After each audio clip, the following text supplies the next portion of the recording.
S Rajamouli एक ऐसा नाम जिनके साथ हॉलीवुड के फेमस डायरेक्टर्स से लेकर बॉलीवुड के सबसे बड़े एक्टर्स भी काम करने का सपना देखते हैं, क्योंकि जहां बॉलीवुड फिल्मों को सिर्फ अपना बजट निकालने में ही आफत आ जाती है, वहीं एस राजामौली के डायरेक्शन में बनी फिल्में कमाई के सारे रिकॉर्ड्स तोड़कर आगे निकल जाती है। पर सवाल ये उठता है कि आखिर कौन है ये राजामौली, कैसे इन्होंने गरीबी से निकलकर फिल्म डायरेक्शन में अपना करियर बनाया और आखिर इस बात में कितनी सच्चाई है कि उन्होंने अपने करियर में एक भी फ्लॉप फिल्म नहीं दी है। चलिए सब कुछ जानते हैं।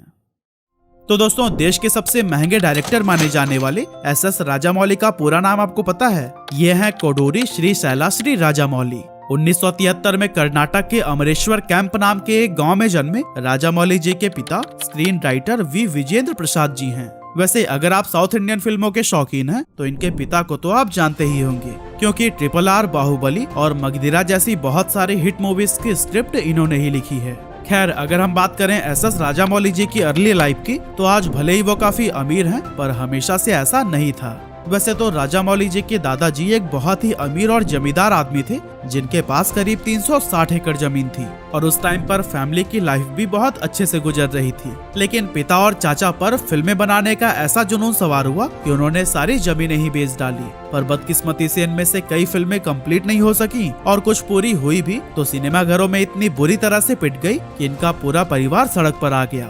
इस फेलियर के बाद से राजामौली की फैमिली बहुत ही बड़े डेट ट्रैप में फंस चुकी थी, जिसके बाद से एक बड़े से घर से निकलकर पूरी फैमिली को 2 कमरे वाले अपार्टमेंट में शिफ्ट होना पड़ा और इस 2 कमरे में ही परिवार के 13 सदस्य रहा करते थे। उस समय एस राजामौली की उम्र सिर्फ 10 साल के आसपास थी और इस बदहाली ने उनके दिमाग पर बहुत ही गहरा असर डाला। खैर, अपने इन हालातों और कर्ज से निकलने में इनके परिवार को काफी लंबा समय लग गया और इसी बीच राजामौली के 12th की पढ़ाई भी कंप्लीट हो गई।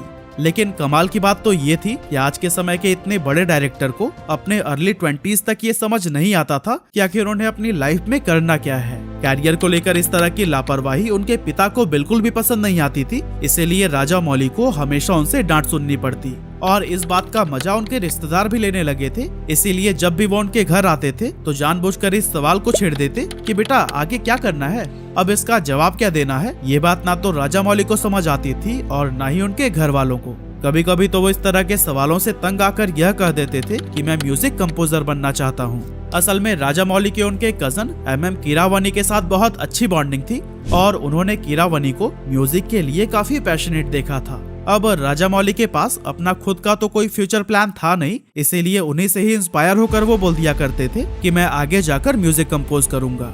खैर, कोई भी पेरेंट जब अपने बच्चे को कैरियर के लिए लापरवाह देखता है तो उसके लिए ये सबसे बड़ी चिंता होती है। विजयेंद्र भी इसी को लेकर ही परेशान रहते थे और यही वजह थी कि उनके घर का माहौल खराब रहने लगा। ऐसे में अपने पिता की डांट और गुस्से से बचने के लिए राजामौली ने काम करने का सोचा और अपने पिता के साथ ही सेट पर जाने लगे। साथ ही वो अपनी या अपने पिता के लिखी हुई स्क्रिप्ट्स को ले जाकर बड़े बड़े डायरेक्टर्स को सुनाने का भी काम करते थे।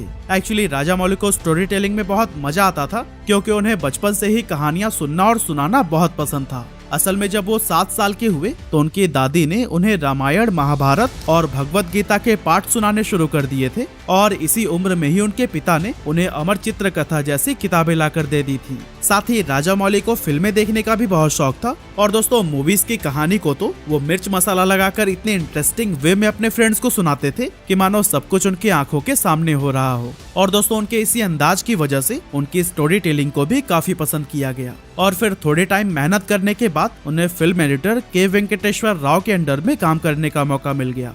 यहाँ करीब 6 महीने काम करने के बाद उन्होंने चेन्नई के AVM थिएटर में भी कुछ दिनों के लिए काम किया और फिर डायरेक्शन के काम में अगले 6 सालों तक अपने पिता की मदद की। अब जैसा कि मैंने आपको पहले भी बताया कि शुरुआत में राजामौली अपनी या अपने पिता की लिखी हुई फिल्म स्क्रिप्ट को सुनाने का काम करते थे, लेकिन उस दौरान उन्हें एक बात हमेशा निराश करती थी कि दूसरे डायरेक्टर्स उनकी लिखी हुई कहानियों को अपने अकॉर्डिंग तोड़ मरोड़ कर अलग ही रूप दे देते थे, जो कि उन्हें बिल्कुल भी पसंद नहीं आता था। और दोस्तों, इसी निराशा ने ही उन्हें राइटिंग का काम छोड़कर फिल्म डायरेक्ट करने के लिए मोटिवेट किया, ताकि वो कहानी को उसके नेचुरल रूप में ही पर्दे पर उतारकर दर्शकों तक पहुंचा सके। हालांकि ये काम आसान बिल्कुल नहीं था, वो भी किसी ऐसे इंसान के लिए जो कि अभी फिल्म इंडस्ट्री को कुछ टाइम पहले ही ज्वाइन किया हो। डायरेक्शन के फील्ड में उतरने के लिए राजा मौली चेन्नई से हैदराबाद शिफ्ट हो गए और फिर अपने एक रिलेटिव गुन्नम गंगा राजू जो एक डायरेक्टर थे उनसे फिल्म मेकिंग सीखने लगे। और फिर पहली बार राघवेंद्र राव के प्रोडक्शन में बनी तेलुगु टीवी सीरियल शांति निवासम को उन्होंने वारामुल्लापुदी के साथ में मिलकर डायरेक्ट किया था। ये समय एसएस राजामौली के लिए बहुत ज्यादा मुश्किल भरा रहा था, क्योंकि उन्हें सेट पर हर रोज 17-18 घंटे तक काम करना पड़ता था, जिसके चलते ना तो उन्हें अपने परिवार के लिए समय मिल पा रहा था और ना ही वो खाने पीने या अपने हेल्थ के ऊपर ध्यान दे पा रहे थे।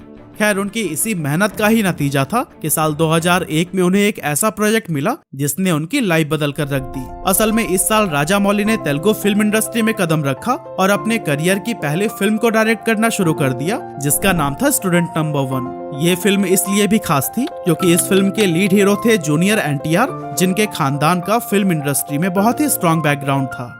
साथ ही स्टूडेंट नंबर 1 जूनियर एनटीआर की भी पहले ही फिल्म होने वाली थी, जिसमें अगर कोई भी चूक रह गई तो फिर जूनियर एनटीआर के करियर के लिए बहुत बड़ा खतरा तो था ही, साथ ही हो सकता था कि राजामौली को भी बड़े प्रोजेक्ट्स मिलने बंद हो जाएं। लेकिन इस फिल्म के प्रोड्यूसर को राजामौली पर बहुत ज्यादा भरोसा था, इसीलिए जूनियर एनटीआर को लॉन्च करने की जिम्मेदारी उन्हें ही सौंपी गई।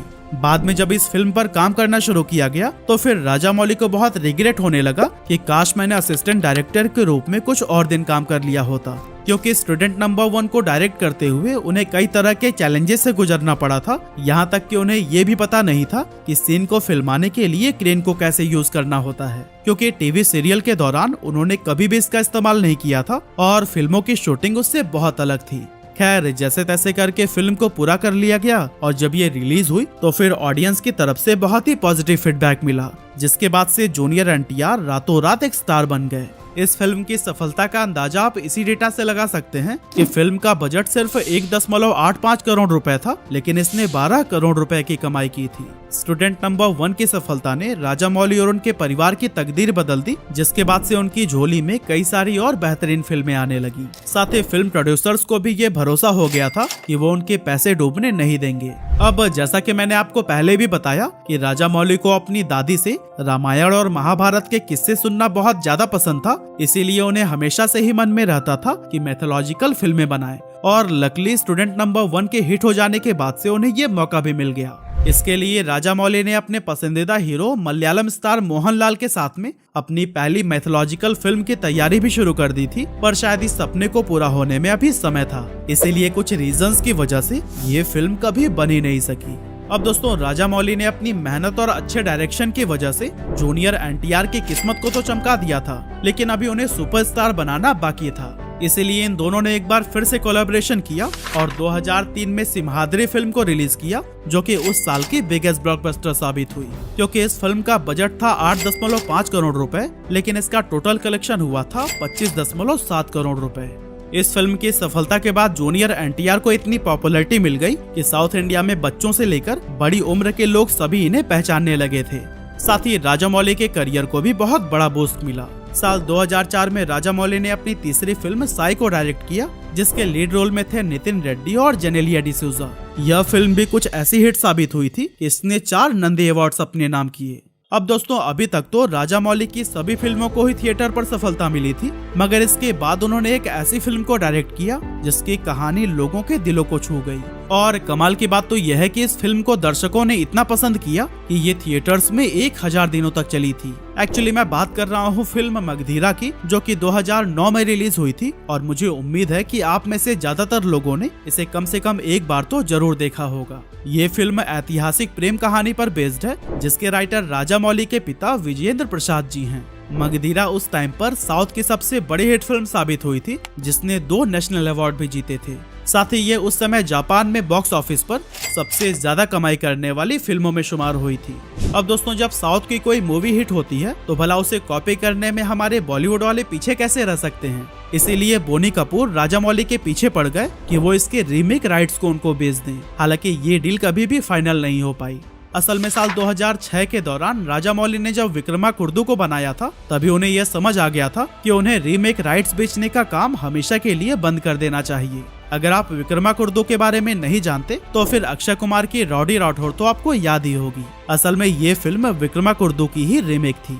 इस मूवी के बनने के बाद से ही राजामौली को लगने लगा था कि सिर्फ वही हैं जो कि अपने पिता की लिखी कहानियों को सही से जस्टिफाई कर सकते हैं। इसीलिए उन्होंने तभी डिसाइड कर लिया था कि अब वो किसी भी फिल्म का रीमेक राइट नहीं बेचेंगे। हालांकि मगधीरा के लिए उन्हें काफी अच्छे ऑफर्स मिल रहे थे, लेकिन राजामौली ने सभी को रिजेक्ट कर दिया।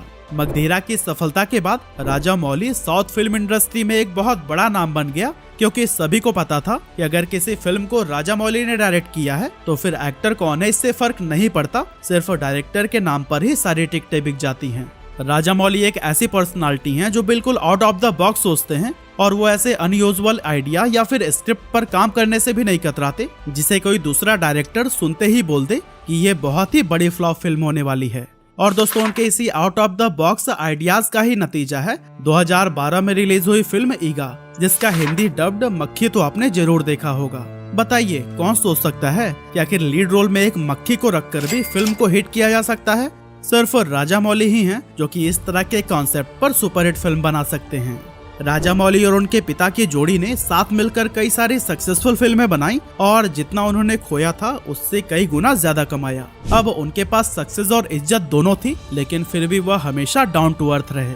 आप जब भी राजामौली को चार लोगों के बीच में देखेंगे तो ये पाएंगे कि ये लोगों में ऐसे घुल मिल जाते हैं कि कोई कह ही नहीं सकता कि ये इतने बड़े डायरेक्टर हैं। फेम आने के बाद भी इन्होंने अपने काम को बहुत प्रायोरिटी दी और दर्शकों के लिए कुछ नया पेश करते रहे। लेकिन अभी उनके करियर का वो टर्निंग पॉइंट आना बाकी था जिसने बॉलीवुड को भी बता दिया कि वो कितने पानी में है। असल में साल 2015 में जब एसएस राजामौली बाहुबली लेकर आए थे तब इसने पूरे इंडिया में ही तहलका मचा दिया था। ये उस साल की सबसे ज्यादा कमाई करने वाली तेलुगु फिल्म रही और इसने पहले ही दिन वर्ल्ड वाइड 75 करोड़ रुपए कमाए थे, जो कि आज के टाइम पर भी एक रिकॉर्ड है। कमाल की बात तो ये है कि इसी फिल्म ने ही पैन इंडिया ट्रेंड की भी शुरुआत कर दी थी, क्योंकि इस मूवी को पसंद करने वाले लोगों में सिर्फ साउथ इंडियन ऑडियंस ही नहीं थी, बल्कि पूरे इंडिया से इसके लिए बहुत ही बड़ा क्रेज देखने को मिला था। और दोस्तों ये फिल्म ना सिर्फ ब्लॉकबस्टर साबित हुई, बल्कि ऑडियंस को बेसब्री से इंतजार रहने लगा कि आखिर इसका सेकंड पार्ट कब आएगा। एंड जब तक बाहुबली 2 नहीं आई तब तक सोशल मीडिया पर सिर्फ एक ही सवाल ट्रेंड कर रहा था कि आखिर कटप्पा ने बाहुबली को क्यों मारा। खैर बाहुबली 2 भी ब्लॉकबस्टर साबित हुई और इसने भी कमाई के नए रिकॉर्ड कायम किए। पर दोस्तों इन सब चीजों की चकाचौंध से दूर राजामौली ने एक ऐसी फिल्म की कहानी पर भी काम करना शुरू कर दिया था जिसने इंडियन सिनेमा की तारीफ हॉलीवुड के सितारों से भी करवा दी थी। एक्चुअली हम बात कर रहे हैं 2022 में आई RRR फिल्म की, जो कि इंडियन रिवोल्यूशनरीज की कहानी पर बेस्ड है और इसमें NTR जूनियर और रामचरण के साथ साथ अजय देवगन और आलिया भट्ट ने भी काम किया है। RRR को 550 करोड़ रुपए में बनाया गया था, जो कि अभी तक की मोस्ट एक्सपेंसिव इंडियन फिल्म है और इसका ग्लोबल ग्रॉस कलेक्शन था 1300 करोड़ रुपए। इस फिल्म के रिलीज होने के बाद से बॉलीवुड को ताने मिलने शुरू हो गए थे कि उन्हें साउथ के सिनेमा से कुछ सीखना चाहिए। असल में RRR इंडियन प्रोडक्शन में बनी पहली फिल्म है जिसे एकेडमी अवार्ड दिया गया था। साथ ही इसका नाटू नाटू सॉन्ग न सिर्फ इंडिया बल्कि एशिया का पहला सॉन्ग था जिसे बेस्ट ओरिजिनल सॉन्ग के लिए ऑस्कर से नवाजा गया। और दोस्तों हम आपको बताते चलें कि नाटू नाटू को राजामौली की वही कजन MM कीरावनी ने कंपोज किया है, जिनसे इंस्पायर होकर ये म्यूजिक कंपोजर बनने की बात कह दिया करते थे। खैर RRR ने टोटल 6 अवार्ड जीते थे और इंडियन फिल्म इंडस्ट्री को इंटरनेशनल लेवल पर पहचान दिलाई, जो पूरे इंडिया के लिए एक गर्व की बात थी। RRR की सफलता के बाद से हम भारतीय लोगों की मानसिकता ही बदल गई। हम लोगों में एक परसेप्शन बनने लगा कि अब कोई बॉलीवुड, टॉलीवुड या कॉलीवुड नहीं है, बल्कि अब है तो सिर्फ इंडियन फिल्म इंडस्ट्री। कमाल की बात तो ये है कि जो बॉलीवुड वाले साउथ एक्टर्स या डायरेक्टर्स से सीधे मुंह बात भी नहीं करते थे, वो उनके साथ फिल्म करने के लिए बेताब रहने लगे, क्योंकि जहां एक तरफ बॉलीवुड लगातार फ्लॉप मूवीज देकर अपनी रेप्यूटेशन खराब कर रहा था, वहीं राजामौली के डायरेक्शन में बनी फिल्मों को इंटरनेशनल अवार्ड से सम्मानित किया जा रहा था। अब आने वाले टाइम में राजामौली फैंस के लिए कई धमाकेदार फिल्में लाने वाले हैं और कुछ टाइम पहले इन्होंने मेड इन इंडिया नाम की एक फिल्म के बारे में भी अनाउंसमेंट की थी, जो कि इंडियन फिल्म हिस्ट्री के बारे में हो सकती है। वैसे राजामौली की सभी फिल्में सुपरहिट क्यों हो जाती हैं? आप अपना ओपिनियन हमें कमेंट करके जरूर बताइएगा।